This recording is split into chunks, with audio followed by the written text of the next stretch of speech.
Capítulo 6. Los espíritus de la forma son los regentes de la vida terrestre. La intervención de las entidades luciféricas, la formación de las razas. La naturaleza misma de nuestro plan de estudio nos impone una manera muy particular de trabajar que quiere que progresemos cada vez, en círculos más precisos, hasta llegar al final que nos hemos propuesto. Y por esto que al comienzo aparentemente parece privado de un plan interior, sin embargo, progresando poco a poco de lo exterior hacia lo interior, es lo que podemos llegar a la real comprensión de nuestro estudio. Hasta aquí lo hemos conducido hasta el punto donde han aparecido como los verdaderos regentes de la existencia humana sobre la tierra, los espíritus de la forma, los exousias o potestades, como se les llama en el esoterismo cristiano. El hecho de que estos espíritus tan evolucionados que en cierto momento de la Tierra no les pudo servir ya más de campo de acción, que estos espíritus hayan obrado en el curso de la evolución terrestre sobre la materia y el alma es de una fundamental importancia. Hemos visto cómo ellos han retirado de la Tierra las fuerzas y las sustancias más sutiles para hacer el sol el asiento de su evolución. Uno de estos espíritus sublimes se sacrificó totalmente, separándose de sus compañeros solares, y desde entonces quedó unido a las fuerzas de la luna. Es aquel que la tradición designa bajo el nombre de Jehová. Desde aquel entonces, en las fuerzas lunares, obra la influencia de Jehová. Nuestra tierra recibe, pues, de una parte del exterior la acción de los espíritus solares y de otras la de Jehová y las de las legiones que les sirven. El conjunto de estas dos actividades reunidas regula en el presente la evolución terrestre de la humanidad que vamos a estudiar aún más de cerca. ¿Qué significa esta frase? Los espíritus de la forma son los verdaderos regentes de la existencia terrestre. Estos espíritus de la forma ya han tomado parte de los antiguos grados de evolución de nuestro planeta, es decir, que los tiempos de Saturno, el Sol y la Luna, sin alguna duda, pero su campo de acción era muy distinto. Los comprenderemos remontándonos a los hechos ya citados. Sobre el antiguo Saturno existía solamente el germen del cuerpo físico, sin asociación del cuerpo etérico y el cuerpo astral. Los espíritus de la forma, de los cuales Jehová era parte, obraban ya, pero su actividad no tenía todavía un terreno suficientemente preparado. Cuando los espíritus de la sabiduría dieron al hombre sobre el sol el cuerpo etérico y los espíritus del movimiento sobre la luna le dieron el cuerpo astral.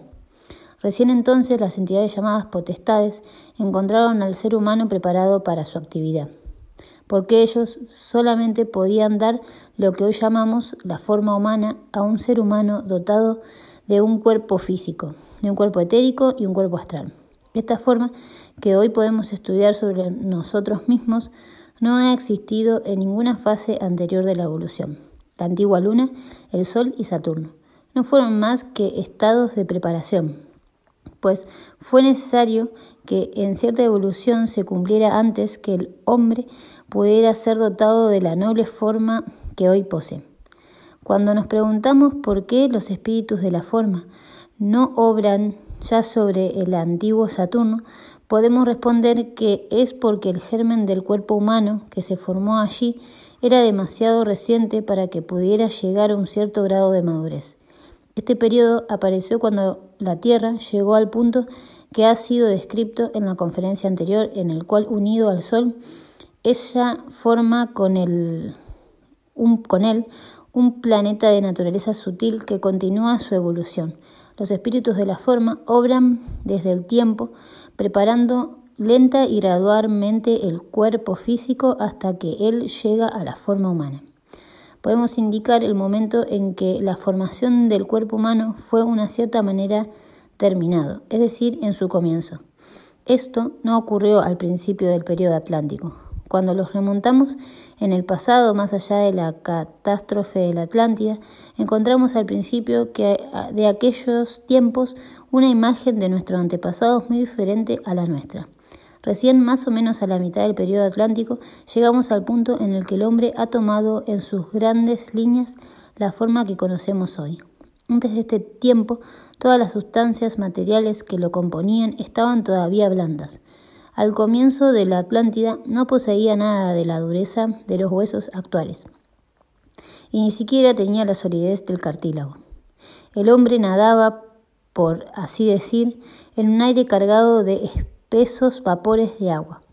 Era una especie de ser acuático parecido a los animales que apenas se pueden distinguir del agua. El esbozo que su esqueleto existía ya en su dinamismo, pero no estaba endurecido.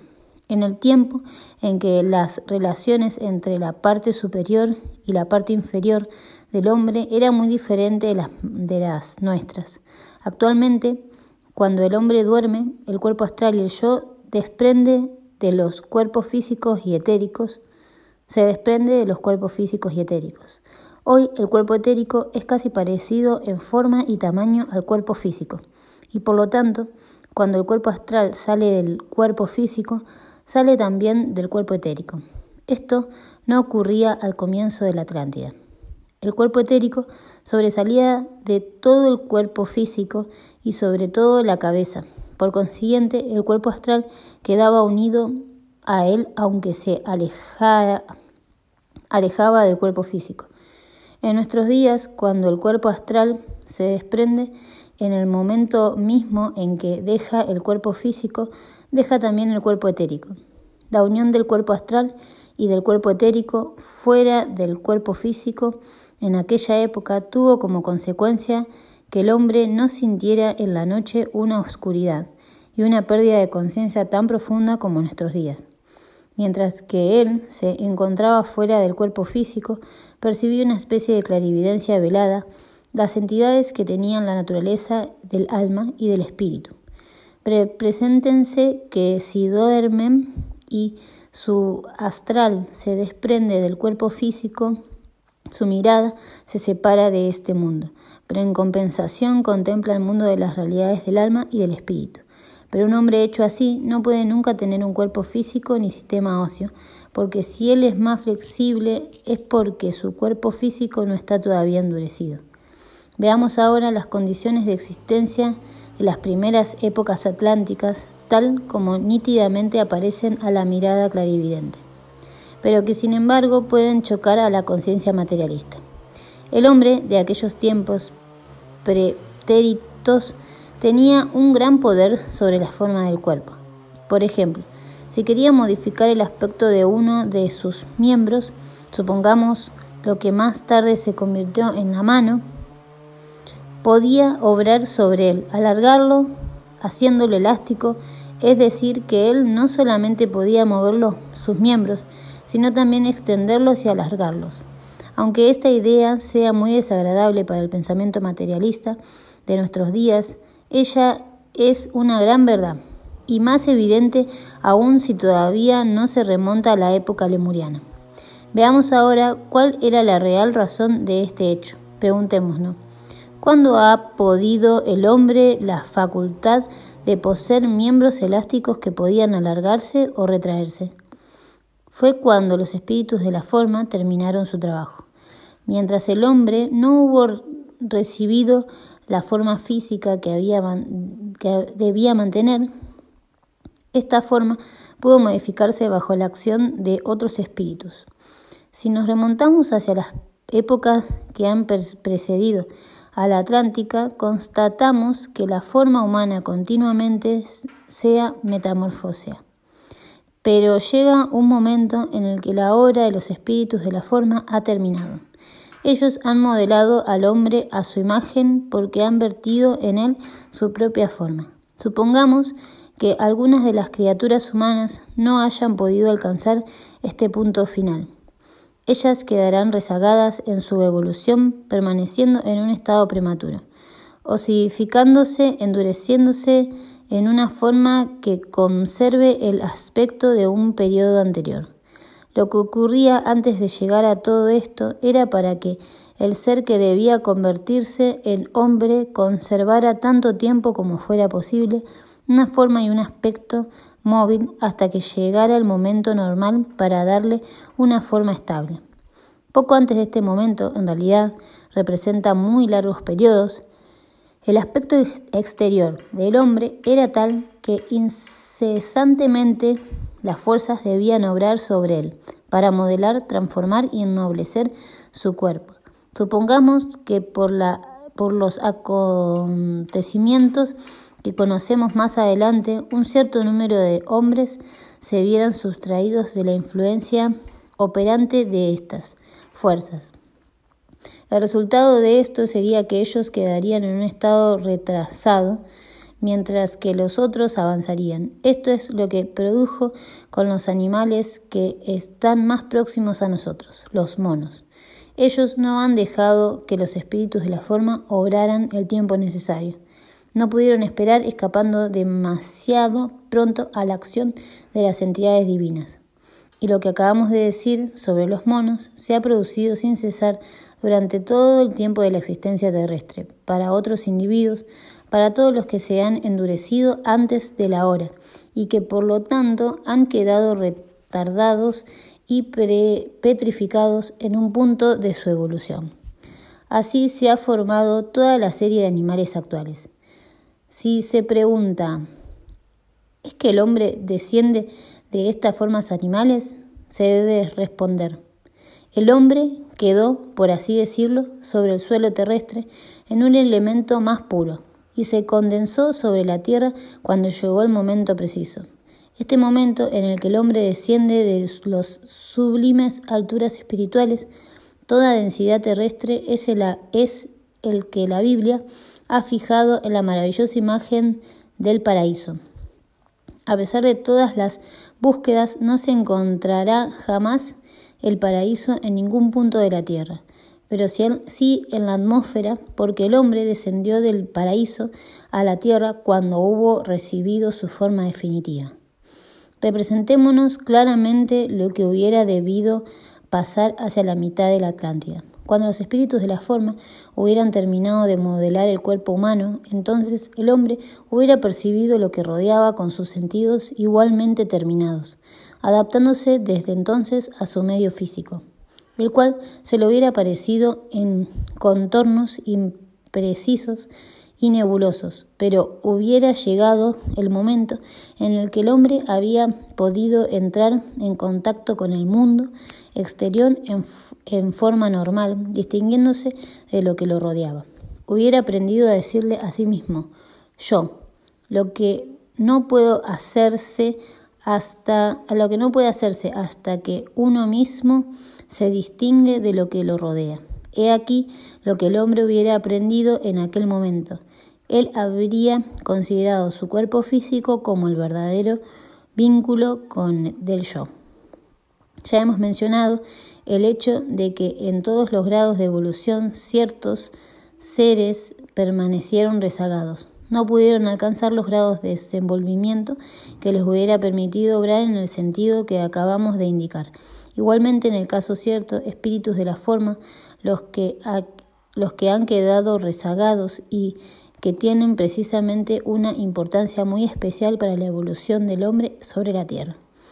En cuanto a las otras entidades que ocupan un grado intermedio en los espíritus de la forma y el hombre, lo que tienen su centro sobre Mercurio y Venus, no pudieron obrar exactamente en el momento requerido y de la manera deseable, como lo hicieron los espíritus solares normalmente evolucionados. Por el hecho de no haber proseguido una evolución normal, no pudieron intervenir más que en otra época. Veremos ahora cuáles son las consecuencias que se desprenden de esto. El yo está llamado a transformar a otros principios del ser humano. Él debe empezar a gobernar progresivamente al cuerpo astral y disciplinarlo, lo que significa que el hombre debe llegar a dominar sus pasiones e instintos. Cuando llega el momento en el que yo debe hacer normalmente su aparición en el hombre y comenzar su trabajo sobre el espíritu astral, Este debe modificarse progresivamente para transformarse en yo espiritual.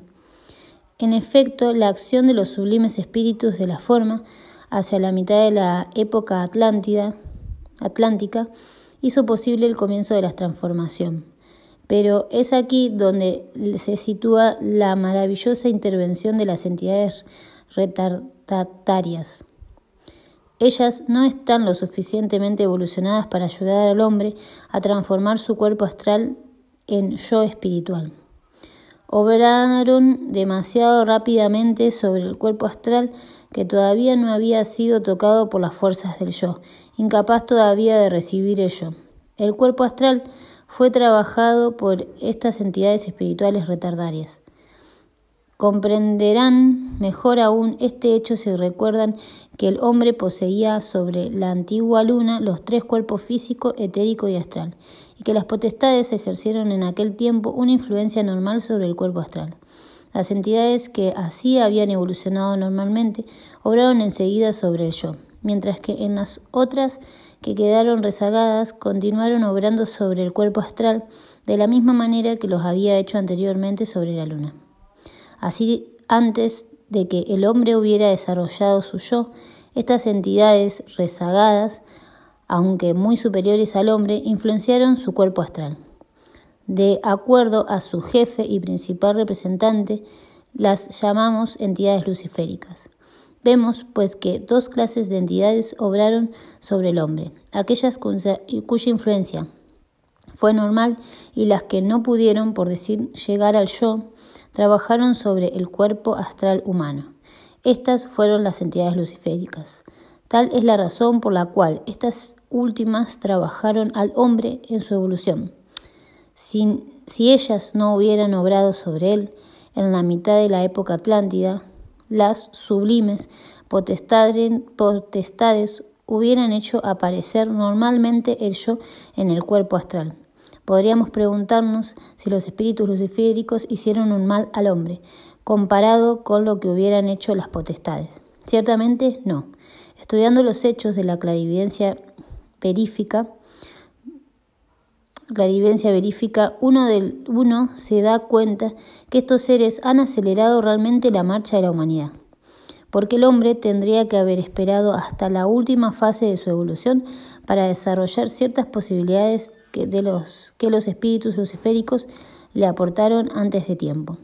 De esta manera, él recibió de ellos ciertas facultades espirituales que lo elevaron a un grado mayor de evolución. Esto no es un mal, por el contrario, ello prueba, por extraño que parezca, que una providencia infinitamente sabia preside la marcha de la humanidad. En efecto, porque el hombre adquirió en un grado inferior ciertas facultades espirituales cuya eclosión fue prevista a mediados de la época atlántica. Pudo ejercer estas facultades de una manera diferente y libre, de lo contrario el hombre hubiera estado en pañales hasta esa época. ¿Cómo debemos concebir en la evolución el rezagamiento de ciertas entidades? Un pensamiento superficial las compararía con los alumnos que no avanzan en los estudios. Sin embargo, es necesario comprender que no fue por pereza que ellos han quedado atrás, sino por un gran espíritu de sacrificio. Estos seres se han sacrificado para dar al hombre la posibilidad de recibir en forma más consciente y libre el don del yo aportando por los espíritus de la forma. Encontramos aportados por los espíritus de la forma. Encontramos largas épocas de evolución y en el curso de ellas el hombre recibe de estos espíritus luciféricos los gérmenes de la palabra, del pensamiento, de la memoria reflexiva y de los talentos que van a servir al arte y a la ciencia. Sin la influencia luciférica, el hombre no hubiera sido capaz de alcanzar esta finalidad, porque su actividad habría sido puramente instintiva. Es verdad que otro elemento le fue aportado y puesto en su poder, en el momento que los espíritus normales de la forma no lo tuvieron bajo su dependencia. El hombre fue puesto frente al bien y al mal, fue libre de separarse del buen camino. Sin la intervención de los seres luciféricos, jamás hubiera sido colocado así entre el bien y el mal, pero tampoco hubiera conquistado su libertad. A estos seres les debe el haberla recibido. Todos llevamos en nosotros lo que han sembrado las entidades luciféricas. A mediados de la época atlántica, los espíritus de la forma llegaron a un punto tal de la evolución que pudieron transmitir al hombre lo que ellos mismos habían adquirido. De modo que en la misma época, si ellos hubiesen estado solos para obrar, el hombre hubiera recibido de ellos el germen del yo. Pero los espíritus luciféricos habían obrado igualmente sobre el hombre desde hacía mucho tiempo, acelerando sensiblemente esta evolución, elevándola o retardándola, razón por la cual se produjo algo de gran importancia. Su evolución se hubiera producido sin los espíritus luciféricos, el hombre hubiera alcanzado un cierto estado en el que no habría soportado el uso de la libertad. Hubiera sido lo mismo que recibir de los espíritus de la forma el don del yo sin ningún mérito de su parte.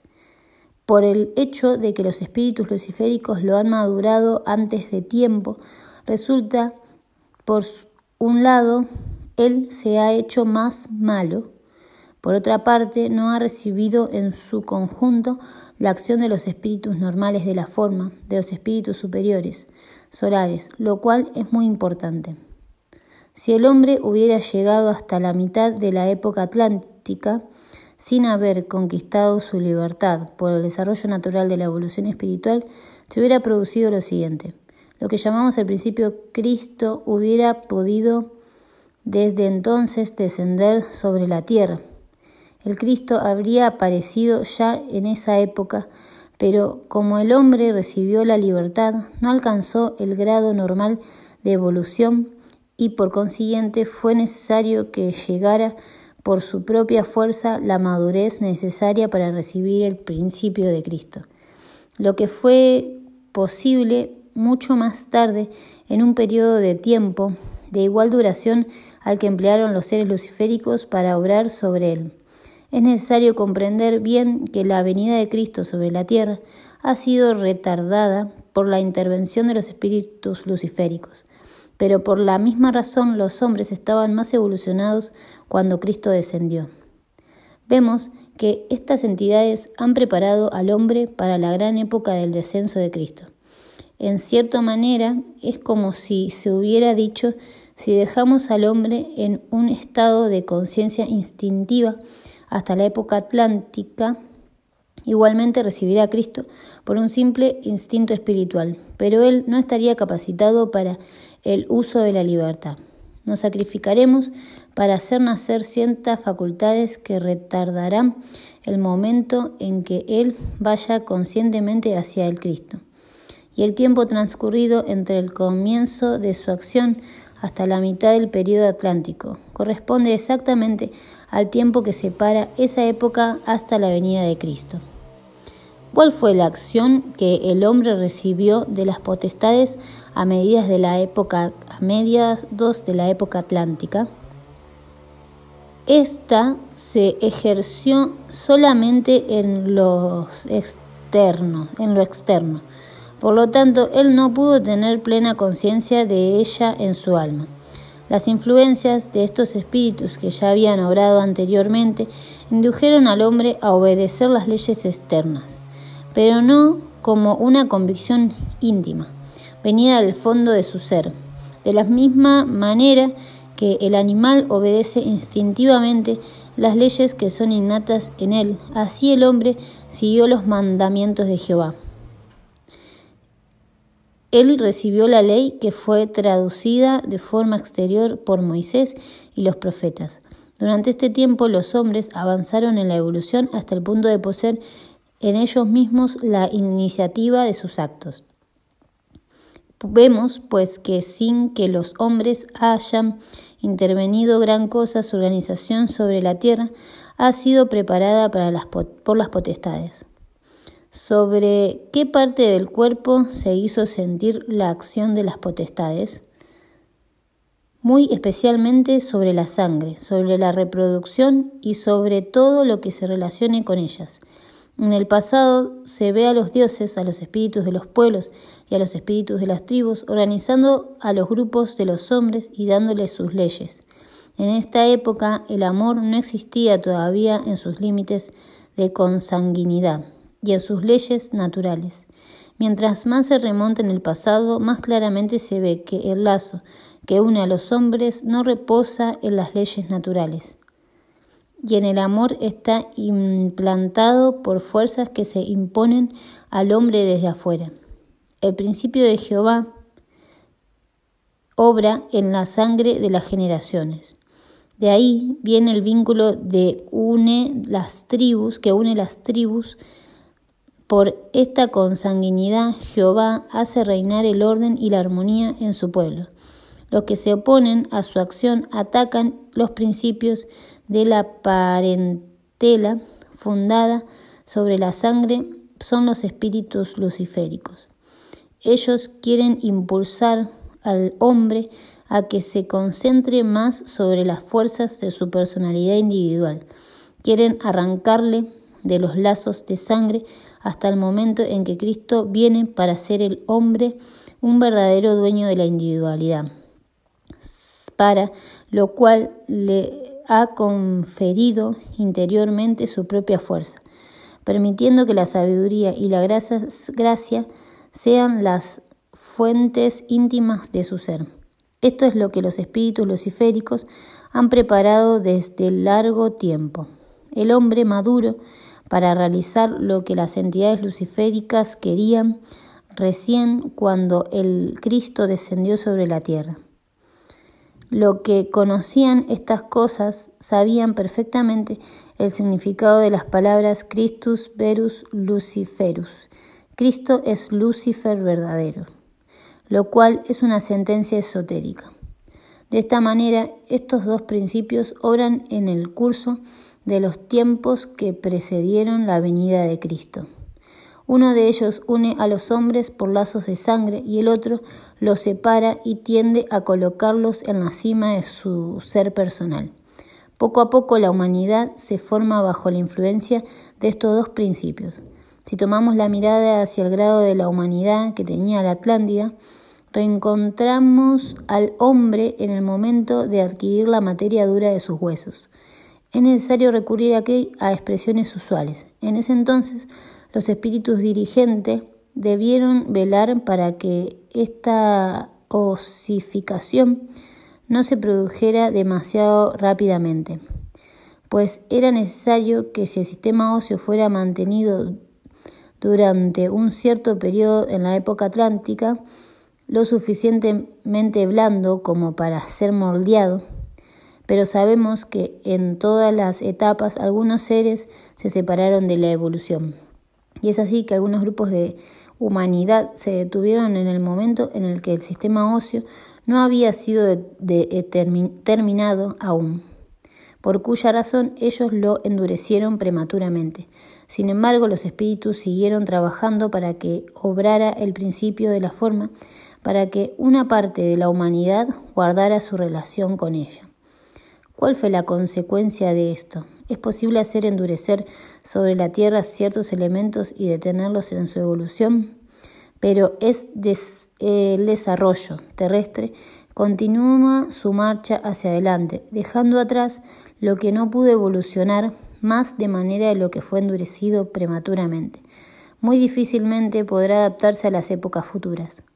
Luego llegaron los tiempos en el que el aire se purificó de los vapores de agua que contenían y las condiciones climáticas cambiaron, pero lo que había quedado rezagado en su evolución no pudo adaptarse al nuevo ambiente.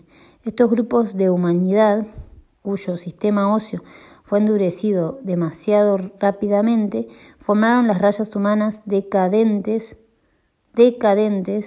por no haber podido adaptarse a las condiciones de vida post-atlánticas. Los últimos sobrevivientes son los indios americanos, raza rezagada.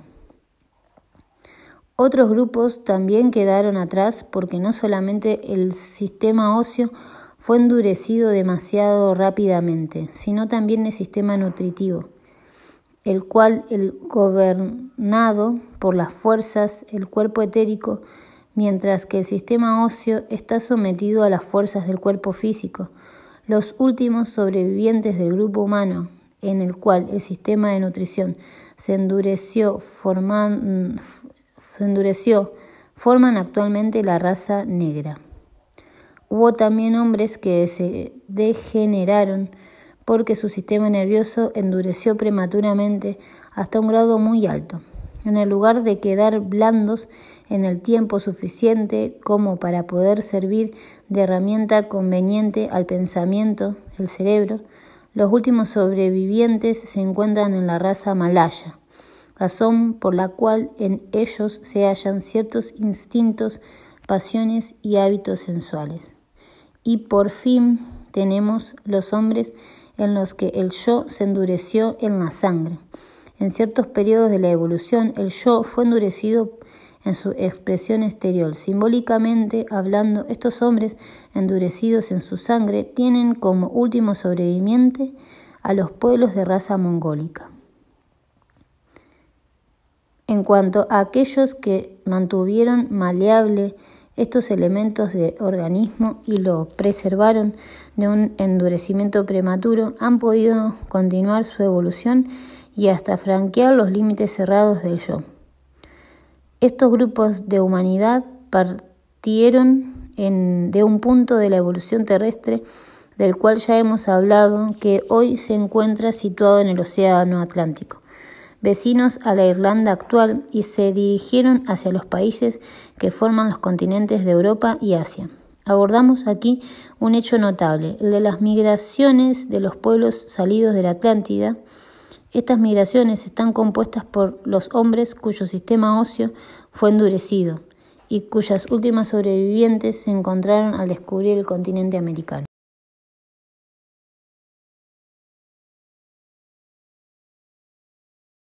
Ciertos grupos partieron hacia el África y otros para el Asia. También emigraron los que más tarde transformaron la raza mongólica.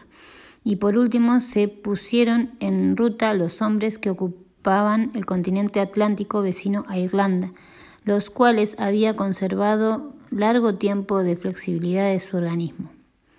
Se puede decir también que ellos se mantuvieron de mayor tiempo posible en el estado de paraíso. Avanzaron de oeste a este, formando pueblos a lo largo de la ruta y a través del continente europeo, llegando lo más avanzados al Asia, donde se mezclaron en muchas formas a los otros pueblos que habían llegado allí por otras vías. Evoquemos un tiempo no muy lejano en el cual existía una cierta clarividencia velada y en el que los iniciados todavía ejercían una gran influencia. En ese entonces, ¿cómo se experimentaba entre los hombres el recuerdo consciente de los acontecimientos pasados? Supongamos que en la Grecia antigua se haya encontrado pueblos cuyos organismos se habían endurecido antes de lo que llegaron después. Supongamos otras cosas más, que allí se encuentren otra raza nacida del cruzamiento, las que, habiendo conservado el poder de una visión de las etapas pasadas, se encontraban en el periodo todavía más primitivo que las anteriores. He aquí lo que fue verdaderamente el caso de Grecia. Un griego que trataba de representar con su mirada interior la evolución realizada por la humanidad, podía decir: si llevo mis miradas hacia el África, encuentro la civilización egipcia a hombres de una alta evolución que han sufrido la influencia de las civilizaciones anteriores, babilónica y caldea. Pero sobre ese mismo suelo existía antes de ellos una población sobre la cual obraba una influencia endurecedora, ejercida particularmente sobre las funciones inferiores, las que gobiernan la nutrición. Otra etapa fue constituida más tarde por el aporte de las migraciones que refluían del Asia. Por último, se unieron allí los pueblos que por mayor tiempo poseyeron un organismo plástico. He aquí lo que el artista griego ha idealizado modelando el cuerpo de las divinidades, traduciendo en ellas lo que ha conocido de la misma evolución, lo que ha sabido de acción de las fuerzas divinas. El griego sabía que ciertos seres humanos se habían endurecido en la época prematura de la evolución y que, por el contrario, otros habían conservado el cuerpo en el estado maleable, deseado por los dioses. El artista griego que observaba el mismo, viendo que si él había sido retardado en ciertos aspectos, sin embargo, pertenecía al grupo de la humanidad que había evitado con el mayor tiempo posible el endurecimiento físico en el conocimiento, en este misterio que vemos perfectamente expresado en la escultura griega. Prosiguiendo este punto de vista, encontramos tres tipos bien distintos de divinidades. El tipo Zeus, el cual pertenece todo el conjunto de los dioses olímpicos agrupados alrededor de Zeus. Un tipo que se une más tarde a aquel y que representa para la conciencia griega una forma muy distinta, la de Hermes o Mercurio. Observen cómo están reunidos los caballeros en el tipo, los cabellos en el tipo Zeus, como diferente a los pequeños bucles cerrados de Mercurio. Comparen también la forma de los ojos y la situación de las orejas y verán fácilmente que los griegos han querido expresar que el tipo Hermes algo muy diferente de lo que han colocado más tarde en el lado del tipo Zeus. El tipo Fauno, este tipo describe un estado de la humanidad mucho más antiguo que el tipo Hermes, del cual se distingue muy nítidamente. Aquí, lo que los griegos han expresado a su manera, el elemento que se encontraba en el sur de Grecia fue representado por el tipo Fauno, en el que se estaba al este, en el tipo de Hermes, lo que el griego mismo era, es decir, su propio tipo. El de la raza que fue fundada por la rama aria fue representada por el tipo ideal de Zeus. Basta querer observar para reconocer hasta qué punto los griegos han sabido adaptar finalmente la vida que se expresa en la forma exterior de las formas interiores y creadoras. Con solo un detalle quisiera ilustrar la sutilidad de lo que los artistas griegos han sabido expresar en su arte las más grandes ideas. Este tipo asiático que nos ha sido conservado bajo los trazos de Hermes, este tipo de humanidad que se detuvo en la evolución fijando las fuerzas orgánicas inferiores presentes en el carácter siguiente. Las fuerzas que modelan la cara han obrado especialmente sobre la parte inferior de esta, mientras que las que se expresan en el tipo griego predominan en el alto de la cabeza, lo cual se manifiesta en la noble elevación de la frente de Zeus. Así la conciencia del griego fue impresa en la escultura. Es fácil comprender la evolución cuando se siguen las fuerzas que se expresan en el arte en sus menores detalles. Por ejemplo, la manera en que un artista modela los ojos.